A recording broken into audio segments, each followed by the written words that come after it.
مشاعر القلق والتوتر هي مش مشاعر هينة، انتبهوا منها لان هي رسالة من ربنا ليكم.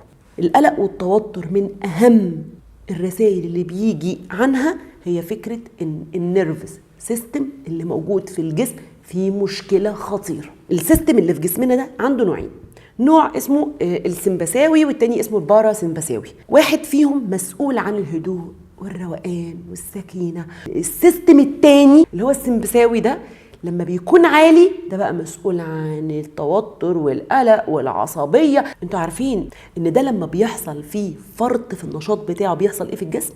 افكار سلبية رهيبة، وممكن تكون مش افكار سلبية بس، لا ده بيعمل سيناريو.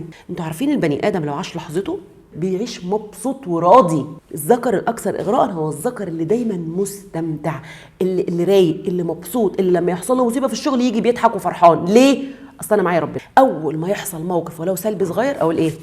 اقوم عامله كده، هتحلها لي ازاي يا رب؟ انا عارفه ان ربنا سبحانه وتعالى ممكن جايبها الخير ليا، بس هتحلها لي ازاي يا رب؟ وببقى واثقه ان انا هاجي في يوم من الايام هقعد قدام الكاميرا زي كده وهحكي عنها. وده بيحصل في الكورسات، انا تقريبا معظم الكورسات بتكلم بس عن اللي بيحصل. ليه؟ انا واثقه تحت اي ظرف ان يريد الله بكم اليسر.